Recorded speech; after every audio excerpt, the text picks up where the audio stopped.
Docteur Likibi Boubacar, nous restons à l'Irak pour parler d'une autre innovation dans le secteur avicole cette fois-ci. C'est grâce au financement C2D toujours que le programme Volaille se développe avec des chercheurs qui viennent de mettre sur pied l'aliment granulé destiné à la nutrition des poulets de chair. Une révolution qui s'opère sous la supervision du docteur Kingsley Etchou, coordonnateur du dit projet.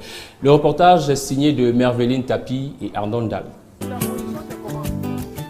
L'alimentation représente près de 80% du coût de production total des poulets de chair.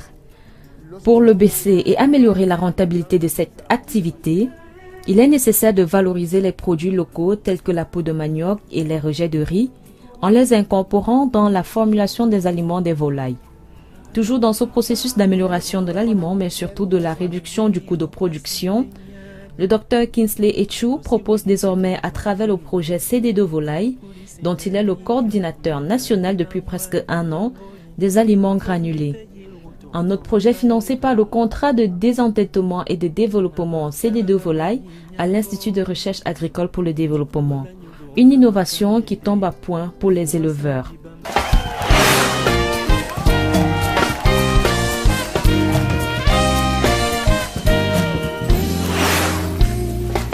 C'est dans cette ferme expérimentale que notre maître de recherche en nutrition et physiologie des animaux analyse ce nouveau type d'aliment.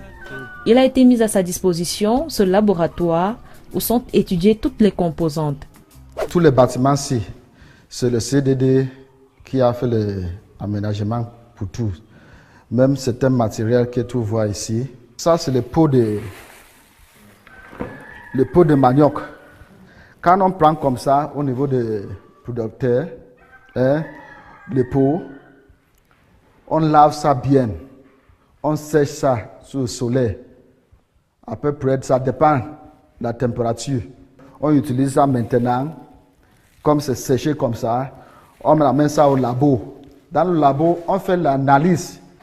Les éléments toxiques, le taux de protéines et d'énergie sont ainsi analysés. Ces déchets de manioc viennent en supplément aux aliments habituellement retrouvés dans la composition de cet aliment, tels le soja et le maïs. Si maintenant on utilise normalement le pourcentage de maïs, c'est 50. Si on fait une substitution avec peau de manioc, le pourcentage qu'on utilise de maïs, le coût de production va diminuer. Et il y a deux sources de protéines. Protéines des plantes et protéines des animaux. Protéines des plantes, on parle de soja, des arachides, des totaux de coton. Et les sources de protéines des animaux, c'est farine de poisson ou bien même farine de sang de bœuf. On utilise ça, on sèche ça. Si on sèche, on utilise ça comme une source de protéines. Quand on connaît tout ça, on fait maintenant les formulations de notre aliment. En dehors des pots de manioc, on utilise même les rejets de riz. Une technique innovante qui participe de la protection de l'environnement. Une fois tous les éléments mélangés, on obtient un aliment farineux sous forme de poudre. Mais pour optimiser l'alimentation de l'animal et garantir son apport en sources d'énergie et de protéines, on la transforme en grains. On fait les formulations en considération des âges des animaux. Si on fait les formulations, maintenant, on met ça dans le métairie, on mélange. Si on finit de mélanger, si c'est très poudre, les animaux ne peuvent pas piquer tout. Et pour ça, on commence maintenant pour faire la granulation. Ça, c'est la machine. Ça, c'est la machine qu'on utilise pour les granulations. Et la machine, si on achète ça dans le cadre de CDD Volaille. Le taux de production de cet aliment est d'environ 150 kg par jour. Après la granulation, l'aliment est séché pour éviter qu'il soit attaqué par la moisissure. Après la transformation, il est testé sur des sujets logés dans cet autre bâtiment de la ferme. Blandine Doubé est chargée de la valorisation des résultats de la recherche en production animale et halieutique.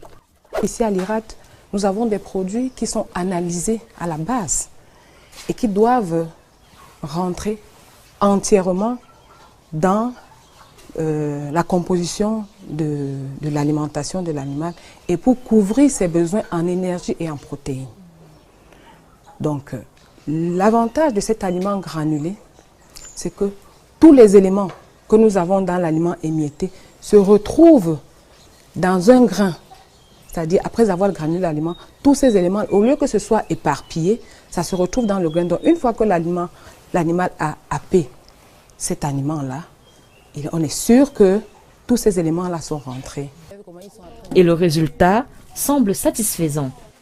L'animal consomme entièrement les éléments qui sont inclus dans son alimentation.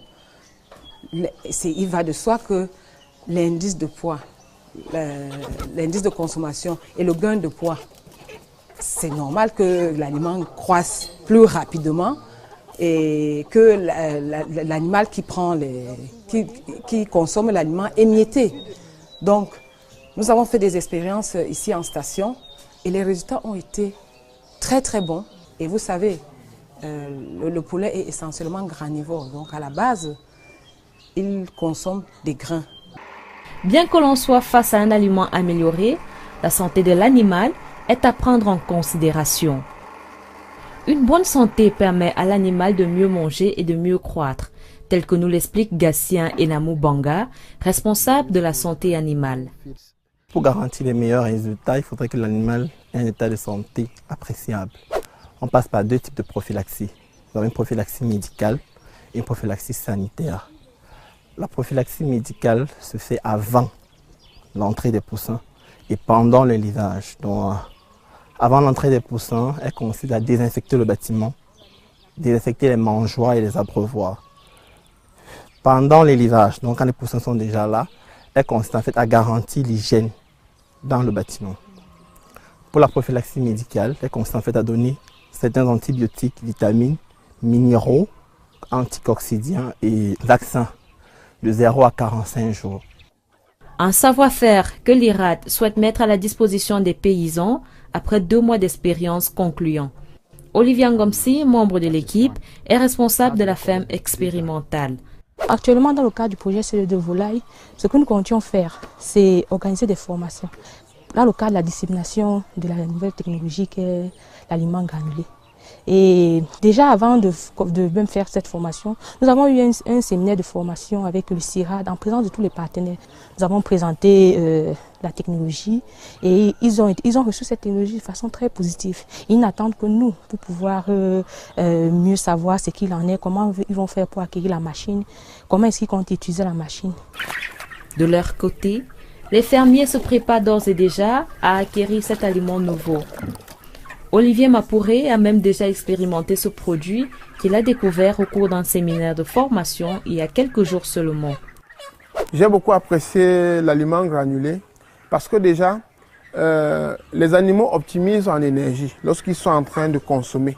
Parce que vous voyez, en termes de consommation, quand il est en train de picorer, il dépense beaucoup d'énergie pour pouvoir manger. Or, quand c'est un aliment granulé, très rapidement, il pique et il prend une quantité considérable.